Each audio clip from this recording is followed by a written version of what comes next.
মহানবী হজরত মোহাম্মদ সাল্লাল্লাহু আলাইহি সাল্লামের আমলে পবিত্র কাবা ঘরের আশপাশে কে কোন কোন সাহাবী কোথায় আসলে তাদের ঘর ছিল, আজকের এই ভিডিওতে কিন্তু আমরা সেই পুরো বিষয়টি দেখবো ইনশাল্লাহ। আপনারা যে যেখান থেকে দেখছেন বন্ধুরা ভিডিওটি শেয়ার করে দিবেন। যে দেখুন, প্রথমেই কিন্তু কাবা ঘর, এবং কাবা ঘর ঘেরাও করেই কিন্তু সমস্ত ঘর বাড়ি, যত সাহাবী এবং নবী করিম সাল্লাল্লাহু আলাইহি সাল্লাম থেকে শুরু করে সমস্ত সাহাবীদের ঘর বাড়ি কিন্তু রয়েছে।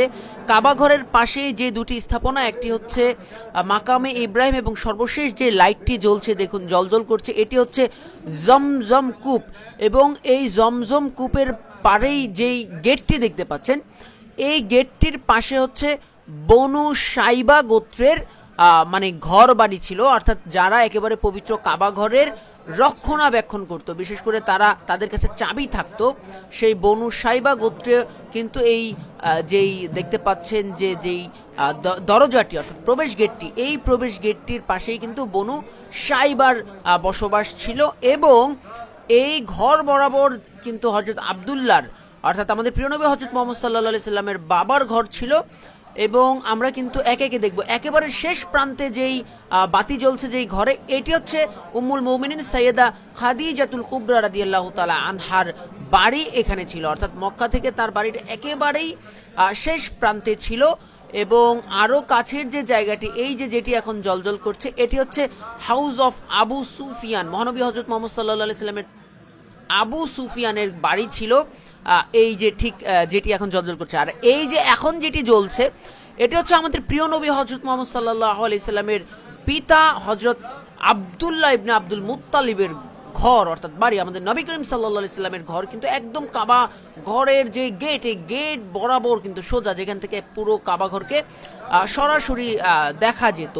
তারপরে যদি আমরা দেখতে চাই যে দেখুন, এরপরে যেই লাইটটি জ্বলবে এবং সেই লাইটের বাড়িটির কথা হচ্ছে, এটি হচ্ছে দারুল নদওয়া। দারুল নদওয়া আমরা জানি পবিত্র কাবা ঘর পরিচালনা করার জন্য যেই সংগঠন বা যেই জায়গা যেখান থেকে পরিচালিত হতো, সেটি হচ্ছে কিন্তু দারুল নদওয়া। এবং সেই দারুল নদওয়ার আশপাশে কিন্তু প্রতিটা ঘর এবং প্রতিটা স্থাপনা কিন্তু সাহাবায়ে কেরামের ছিল। এবং এই যে যেই দুটি জায়গায় দুটি ঘরে একত্রে লাইট জ্বলছে, এটি হচ্ছে আবু জর, সাহাবী আবু জর রাদিয়াল্লাহু তাআলার বাড়ি বা হচ্ছে গিয়ে তার পাঠশালা বলা যেতে পারে বা বলা হচ্ছে। এবং এখন যেটিতে লাইট জ্বলছে, এটি হচ্ছে হযরত আব্বাস রাদিয়াল্লাহু তাআলা। আমরা জানি মহানবী সাল্লাল্লাহু আলাইহি সাল্লামের চাচা হযরত আব্বাস রাদিয়াল্লাহু তাআলা, তার ঘরটি ছিল ওখানে। বন্ধুরা, আপনারা যে যেখান থেকে দেখছেন, গুরুত্বপূর্ণ একটি ভিডিও, শিক্ষণীয় ভিডিও, অবশ্যই কিন্তু বন্ধুদের মাঝে শেয়ার করে দেবেন। এবং আপনারা কে কোথা থেকে দেখছেন, দেখুন এই যে টিপ টিপ করে লাইট জ্বলছিল,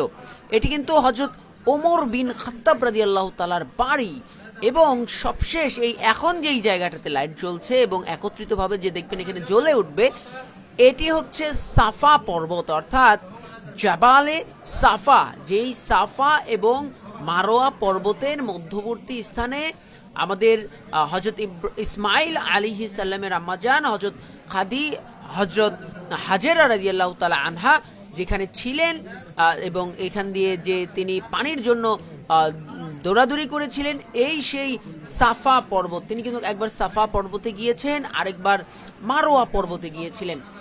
তো বন্ধুরা দেখুন, পবিত্র কাবা ঘরের আশপাশে সে যুগে, কোন যুগে, যে যুগে মহানবী সাল্লাল্লাহু আলাইহি সাল্লাম ছিলেন পৃথিবীতে, সে যুগে কার বাড়ি কোন অবস্থানে ছিল এবং কে কোন সাহাবী কোথায় থাকতেন, পুরো বিষয়টা কিন্তু একটা ম্যাপের মাধ্যমে, মানচিত্রের মাধ্যমে একেবারে সুন্দরভাবে কিন্তু তুলে ধরা হয়েছে। এবং এটি কায়রোর একটি ইসলামিক যেই ফেয়ার হয়েছিল, মেলা হয়েছিল, সেই মেলাতে কিন্তু দর্শকদের জন্য অত্যন্ত সুন্দরভাবে কিন্তু এই দৃশ্যটি তুলে ধরা হয়েছিল। একেবারে ইসলামকে সচিত্রভাবে কিন্তু তুলে ধরার একটি প্রয়াস দেখানো হয়েছিল। বন্ধুরা, আপনারা যে যেখান থেকে দেখছেন এই ভিডিওটি অবশ্যই কমেন্ট করে জানাবেন, এবং আপনাদের কেমন লাগছে অবশ্যই কিন্তু কমেন্ট করে জানাবেন, এবং বন্ধুদের মাঝে ভিডিওটি শেয়ার করে দেবেন। এই প্রত্যাশা আজকের মতো এখানেই বিদায় নিচ্ছি। আল্লাহ হাফেজ।